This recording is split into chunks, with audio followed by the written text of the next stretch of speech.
Hello friends, I am मोहित और चलिए start करते हैं इंजीनियरिंग मैकेनिक्स को।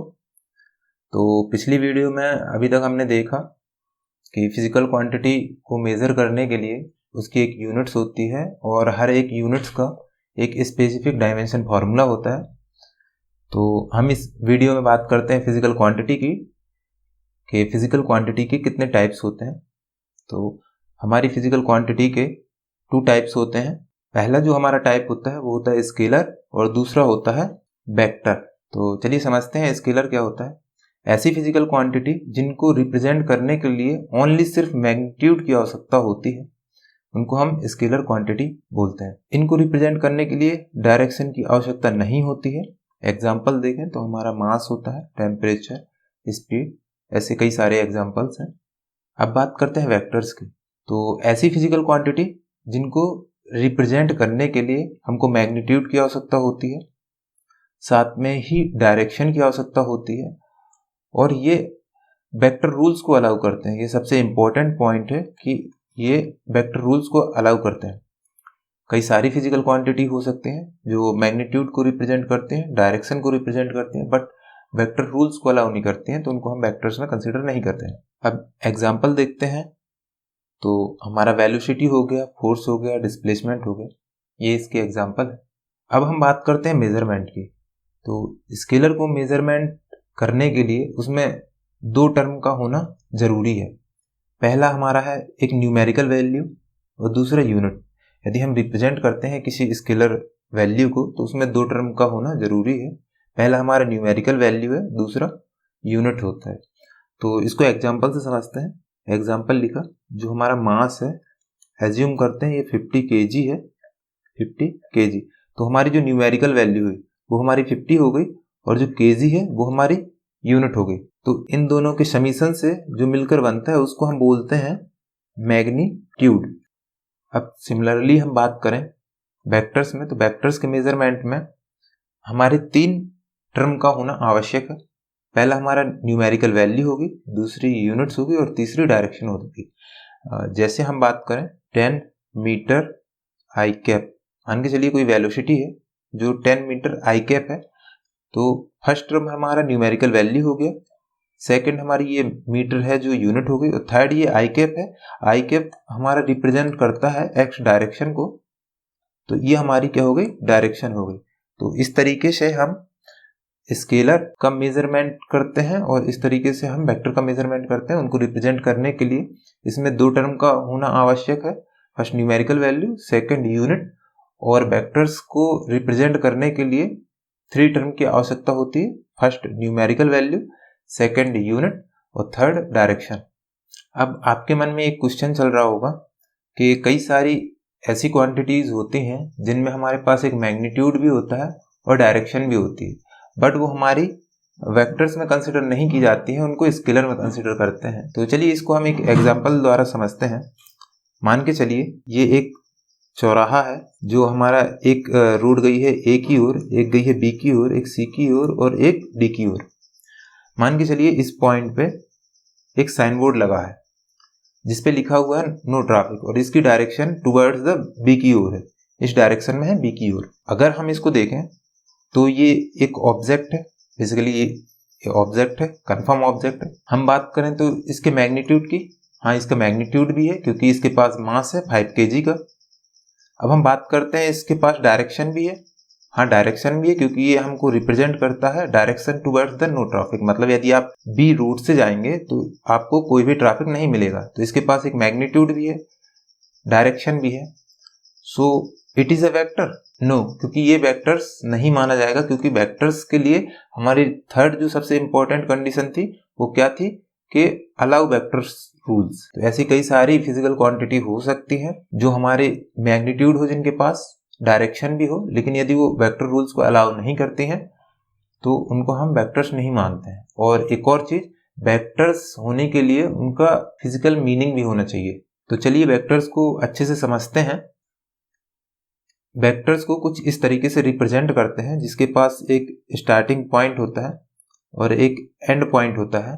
तो स्टार्टिंग पॉइंट को हम बोलते हैं वेक्टर की टेल और एंड पॉइंट को बोलते हैं वेक्टर का हेड।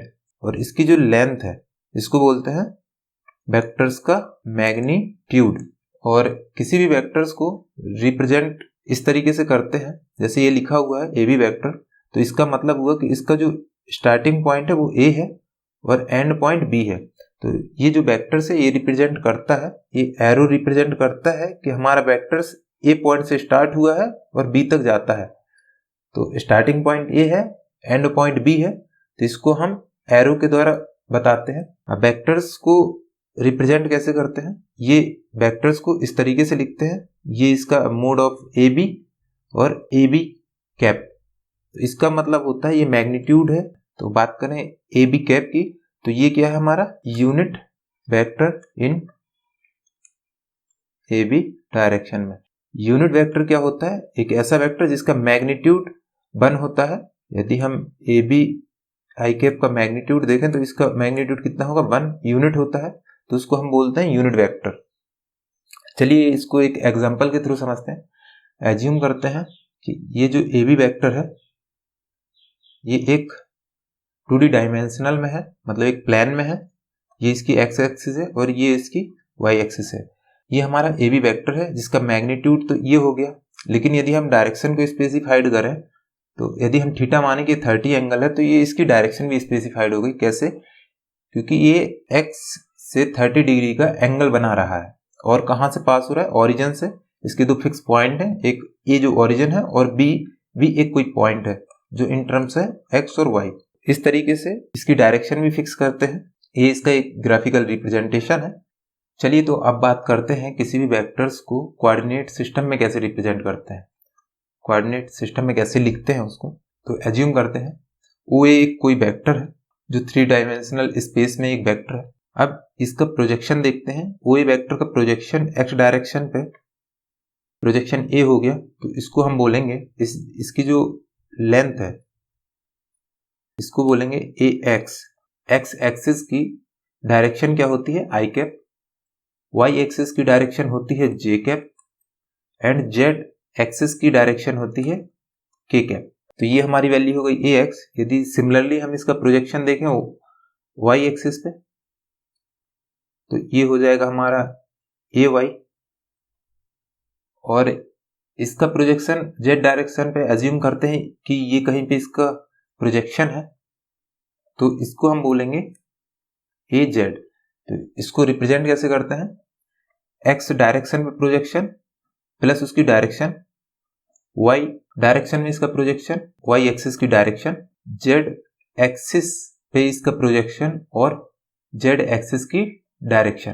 तो सिमिलरली 3 डायमेंशन जो वेक्टर होता है वो बेसिकली रिप्रेजेंट करता है कि ये एक्स एक्सिस में कितना चला, वाई एक्सिस में कितना चला और जेड एक्सिस में कितना चला, और उसी के साथ उसकी डायरेक्शन लगा देते हैं। तो इस तरीके से हम किसी भी वेक्टर को रिप्रेजेंट करते हैं इन 3 डायमेंशन में। चलिए एक इंपॉर्टेंट पॉइंट देखते हैं कि अब एज्यूम करते हैं हमारे पास कोई 2 वेक्टर्स है, तो इन 2 वेक्टर्स के बीच में एंगल क्या होगा। तो कंसिडर करते हैं ओ ए एक वेक्टर है और ओ बी भी एक वेक्टर है, और इन वेक्टर के बीच में 2 एंगल एग्जिस्ट करते हैं, एक करता है थीटा और एक कर रहा है 360 माइनस थीटा। अब हमको समझना ये है कि इसमें एंगल किसको लिया जाए, क्या हमारा एंगल थीटा होगा या हमारा एंगल 360 डिग्री माइनस थीटा होगा। तो जब भी 2 वेक्टर्स की बात की जाती है तो हम हमेशा स्मॉलर एंगल को चूज करते हैं जो स्मॉलर होगा। तो हमेशा हम जब भी चूज करेंगे तो इस तरीके से हमारा ए वेक्टर और बी वेक्टर के बीच में एंगल क्या हो जाएगा, थीटा। ये इंपॉर्टेंट पॉइंट है, इसको ध्यान रखिएगा। अब बात करते हैं टाइप्स ऑफ वेक्टर्स की। तो फर्स्ट टाइप जो वेक्टर्स का होता है वो होता है हमारा जीरो वेक्टर। ऐसा वेक्टर जिसका मैग्नीट्यूड 0 होता है। एज्यूम करते हैं कि कोई एक ए वेक्टर है और इसका मैग्नीट्यूड 0 है।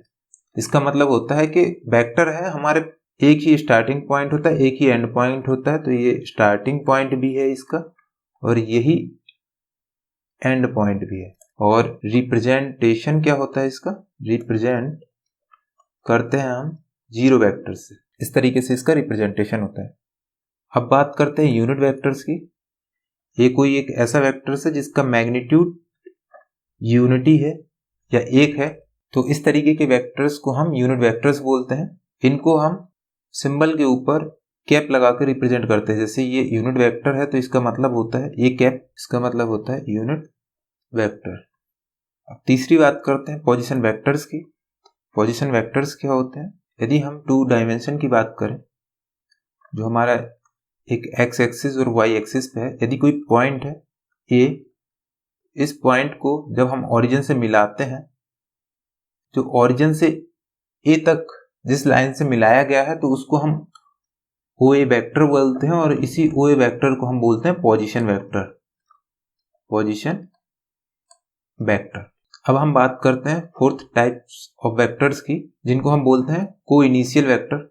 ऐसे वेक्टर्स जिनका स्टार्टिंग पॉइंट एक होता है उनको को इनिशियल वेक्टर्स बोलते हैं। ये किसी भी डायरेक्शन में हो सकते हैं। एज्यूम करिए ये ए वेक्टर है, ये बी वेक्टर है और ये सी वेक्टर है। तो इनमें मेन पॉइंट क्या है? इनका initial point, starting point same होना चाहिए। अब बात करते हैं लाइक्स एंड अनलाइक्स वेक्टर्स की। ऐसे वेक्टर्स जिनकी डायरेक्शन सेम है तो इनको बोलते हैं लाइक वेक्टर, और इन्हीं को बोलते हैं पैरेलल वेक्टर। और यदि यही इनकी डायरेक्शन अपोजिट हो जाती है but they are in parallel, तो इन्हीं को बोलते हैं अनलाइक वेक्टर। तो इस तरीके से हमारा लाइक और अनलाइक वेक्टर हो जाते हैं। यदि वो पैरेलल है और सेम डायरेक्शन में है तो कहलाएंगे हमारे लाइक वेक्टर, और यदि पैरेलल है और अपोजिट डायरेक्शन में है तो अनलाइक वेक्टर है। इनका मैग्नीट्यूड अलग अलग हो सकता है। चलिए बात करते हैं कोलिनियर वेक्टर्स की। ऐसे वेक्टर्स जिनका लाइन ऑफ एक्शन सेम होता है, इसका मतलब ये है कि ये एक ही लाइन पर एक्ट करते हैं, ऐसे वेक्टर्स को हम बोलते हैं कोलिनियर वेक्टर्स। अब बात करते हैं इक्वल वेक्टर्स। तो दो वेक्टर्स इक्वल वेक्टर्स तभी कहलाते हैं जब उनकी डायरेक्शन सेम हो। एज्यूम करते हैं ये कोई ए वेक्टर है और ये कोई बी वेक्टर है, तो उनकी जो डायरेक्शन है बोथ सेम डायरेक्शन में होना चाहिए, पैरेलल होना चाहिए, और उनका मैग्नीट्यूड भी सेम होना चाहिए, तब हम उसको कहते हैं इक्वल वेक्टर। अब 8वें टाइप्स के वेक्टर्स की बात कर लेते हैं। तो डिस्प्लेसमेंट वेक्टर। यदि कोई बॉडी पॉइंट ए से पॉइंट बी तक मूव करती है तो पॉइंट ए से पॉइंट बी की ओर रिप्रेजेंट करने वाले वेक्टर्स को हम डिस्प्लेसमेंट वेक्टर बोलते हैं। जो पॉइंट ए से बी तक डिस्प्लेस्ड हुआ है तो इसको हम रिप्रेजेंट करते हैं ए बी वेक्टर से। तो अब बात करते हैं निगेटिव्स ऑफ अ वेक्टर। तो किसी वेक्टर का निगेटिव क्या होता है? यदि वेक्टर एज्यूम करते हैं कि ये कोई ए वेक्टर है तो इसका निगेटिव क्या हो जाएगा? माइनस ए वेक्टर। तो इसका मतलब क्या निकलता है? यदि ए वेक्टर की डायरेक्शन ए है तो इसका जो मैग्नीट्यूड है वो सेम रहेगा, बट इसकी डायरेक्शन 180 डिग्री पे कन्वर्ट हो जाएगी। ये 180 डिग्री पे अपोजिट डायरेक्शन में लगेगा। नेगेटिव वेक्टर का मतलब है इसका मैग्नीट्यूड सेम रहेगा, बट जो डायरेक्शन है ये डायरेक्शन क्या हो जाएगी? अपोजिट। अब बात करते हैं कोप्लेनर वेक्टर्स की। ऐसे वेक्टर्स जो एक ही प्लेन पे लग रहे हैं, जैसे कि ये मेरी स्क्रीन है, इसी स्क्रीन पे यदि ये लग रहे हैं, कोई ये ए वेक्टर है, कोई ये बी वेक्टर है, कोई ये सी वेक्टर है, से ये ए वेक्टर हुआ, ये बी वेक्टर हुआ और ये हमारा सी वेक्टर हुआ, तो ये क्या है? एक ही प्लेन पे लग रहा है। यदि हम इस प्लेन को एक्स वाई कंसिडर करें तो ये एक ही प्लेन पे लग रहे हैं, तो इस तरीके के वेक्टर्स को हम बोलते हैं कोप्लेनर वेक्टर्स। अब बात करते हैं लोकलाइज्ड वेक्टर की। ऐसे वेक्टर्स जिनका स्टार्टिंग पॉइंट फिक्स होता है, जैसे कि हम बात करें किसी ऑब्जेक्ट पे, यदि इस ऑब्जेक्ट को हम एक रस्सी की मदद से खींच रहे हैं इस डायरेक्शन में, तो इस पे क्या हो जाएगा? इस पे जो फोर्स लगेगा इस बॉडी पे, उसका स्टार्टिंग पॉइंट कहाँ फिक्स हो जाएगा? इस बॉडी पे उसका स्टार्टिंग पॉइंट फिक्स हो जाएगा। और इस तरीके के वेक्टर्स को हम बोलते हैं लोकलाइज्ड वेक्टर, जिनका स्टार्टिंग पॉइंट फिक्स्ड होता है। इस तरीके के वेक्टर्स को हम बोलते हैं लोकलाइज्ड वेक्टर। और यदि यही पॉइंट हमारा फिक्स्ड नहीं होता है, starting point is not fixed, so इनको हम बोलते हैं नॉन लोकलाइज्ड वेक्टर। तो इस तरीके के वेक्टर्स को हम बोलते हैं नॉन लोकलाइज्ड वेक्टर। इनका स्टार्टिंग लोकलाइज्ड वेक्टर का स्टार्टिंग पॉइंट फिक्स होता है, इनका स्टार्टिंग पॉइंट फिक्स नहीं होता है, तो नॉन लोकलाइज्ड वेक्टर कहलाते हैं।